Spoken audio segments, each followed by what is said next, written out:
Layang-layang telah menjadi bagian tak terpisahkan dari kehidupan masyarakat Muna. Dalam keseharian, layang-layang telah dimanfaatkan sebagai hiburan ataupun media mendekatkan diri kepada sang pemilik alam semesta. Secara historis, layang-layang di Muna telah ada semenjak zaman prasejarah, sekitar ribuan bahkan puluhan ribu tahun lalu. Hal ini terbukti dari keberadaan goresan menyerupai lukisan layang-layang pada dinding Gua Sugipatani di Desa Liangkabori, Kecamatan Lohia. Atas dasar tersebut, layang-layang pertama di dunia diklaim berasal dari Indonesia, tepatnya di Kabupaten Muna. Selain goresan menyerupai layang-layang di Gua Sugipatani, bahan yang digunakan juga menjadi alasan utama di balik klaim tersebut. Seperti diketahui, layang-layang tradisional Muna yang disebut Kagati Rokolope terbuat dari daun ubi hutan dengan tali untuk menerbangkannya, terbuat dari serat daun nanas hutan yang disebut gurame. Oleh karena keunikan ini, maka layang-layang berbahan daun ubi hutan dan serat nanas hutan menjadi salah satu ikon utama Kabupaten Muna yang mendunia.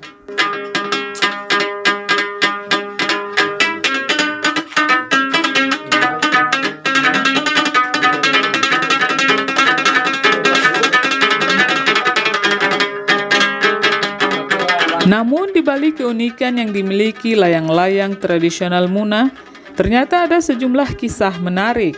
Satu di antaranya adalah, pada zaman dahulu, layang-layang dijadikan sebagai syarat utama dalam pemilihan Raja Muna. Jadi, semua calon Raja Muna dibuatkan kagati. Adapun besar kagati sesuai ukuran tubuh masing-masing calon raja. Untuk menentukan itu, semua calon Raja Muna berdiri tegak dengan mengangkat kedua tangan setinggi-tingginya. Setelah itu dilakukan pengukuran mulai dari ujung kaki hingga ujung jari tangan dengan menggunakan bambu. Bambu itu kemudian digunakan sebagai tiang kagati sang calon raja. Selanjutnya setiap calon raja disuruh merentangkan tangan. Lalu kembali diadakan pengukuran menggunakan bambu dari ujung jari kiri ke ujung jari kanan. Bambu itulah yang digunakan untuk rangka sayap layang-layang.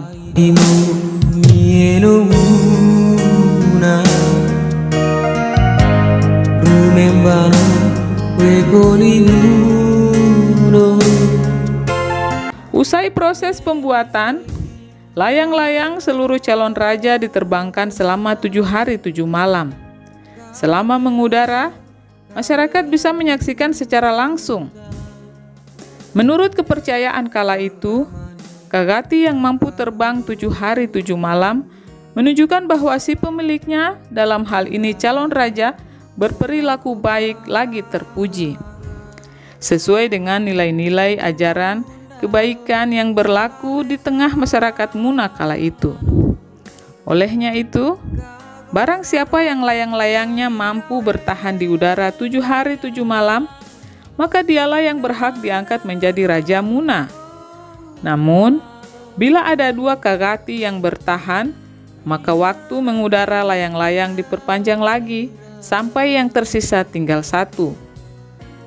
Sebagai wujud penyambutan kagati yang menang, diadakan upacara haroa sebagai ungkapan rasa syukur kepada sang penguasa alam semesta. Sementara kagati lainnya tidak ada penyambutan, bahkan dianggap sampah.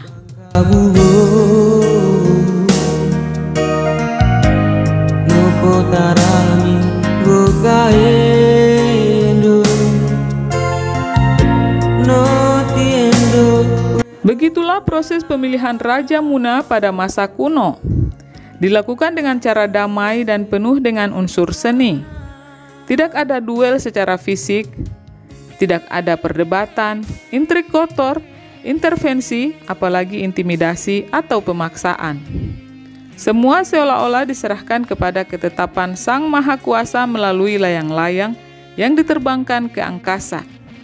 Sementara seluruh masyarakat bisa menyaksikan secara langsung juga tanpa ada paksaan karena penentunya terletak pada layang-layang calon raja siapa yang mampu bertahan selama 7 hari 7 malam. Secara simbolik, sesungguhnya dapat dipahami bahwa semenjak zaman kuno, masyarakat Muna telah menerapkan prinsip-prinsip kepemimpinan secara demokratis yang dipadukan dengan unsur religius, di mana keputusan dalam menentukan pemimpin yang terbaik untuk mereka langsung dari sang penguasa alam semesta berdasarkan petunjuk dari Kagati.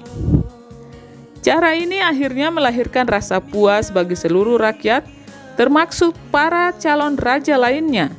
Selain itu, kepercayaan terkait kemampuan mengudara Kagati tergantung dari perilaku setiap calon raja, menjadikan orang-orang yang berkompeten dan berpeluang menjadi raja di masa depan lebih berhati-hati dalam menjaga sikap serta perbuatan.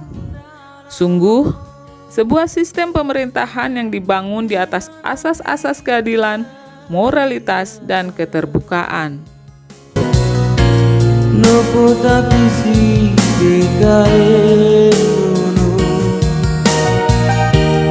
Selain kisah terkait pemilihan Raja Muna, legenda tak kalah menarik adalah sejarah di balik penciptaan Kagati Rokolope.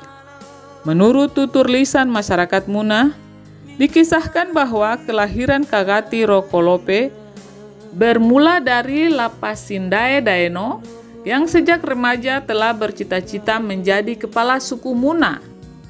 Mengetahui hal itu, salah seorang keluarga bernama Wainagure menyarankan agar Lapasindae Daeno bertapa di tempat keramat selama 40 hari tanpa makan, tanpa minum, tanpa tidur, serta harus menjaga diri dari berbagai godaan selama menjalani pertapaan itu. Jika Lapasindae Daeno gagal, maka tujuan menjadi kepala suku di Muna tidak akan terwujud. Pertapaan Lapasindae Daeno ternyata berhasil. Lapasindae Daeno akhirnya menikahi seorang perempuan bernama Wantiwose. Mereka memiliki anak laki-laki bernama Lagane.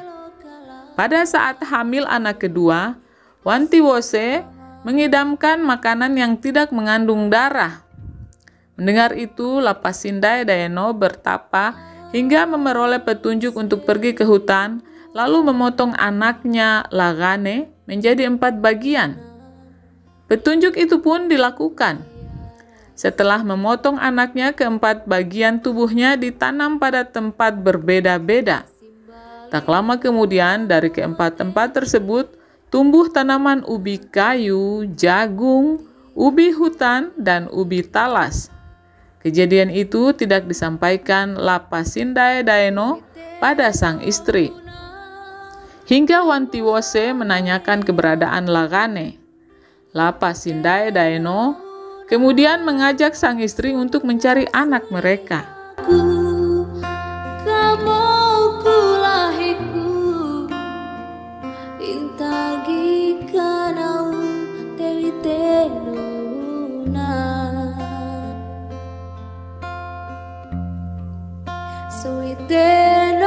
Di tengah hutan, kaki Wantiwose terkait pada sebatang pohon, sehingga Wantiwose berteriak karena kakinya tertusuk duri pohon yang menyerupai tali.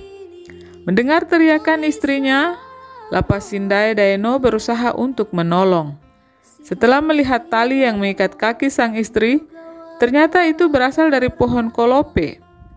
Lalu Lapasindae Daeno menelusuri pohon tersebut hingga didapati ternyata batangnya merambat di atas pohon lain dan memiliki daun yang indah, serta memiliki umbi yang bisa dijadikan makanan sebagaimana keinginan Wantiwose yang ingin makan makanan yang tidak mengandung darah. Selain itu, Lapasindae Daeno juga memerhatikan ternyata daun-daun yang telah mati diterbangkan angin ke angkasa.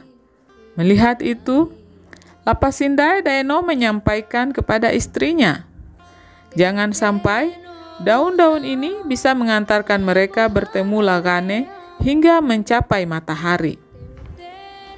Jadi, saat itu Lagane dipersepsikan telah bersama matahari.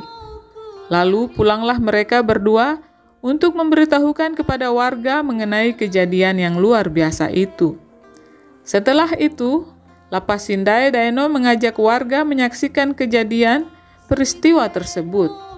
Mendengar itu, seluruh warga segera ke hutan untuk memetik daun-daun yang dimaksud dan selanjutnya dibawa ke perkampungan.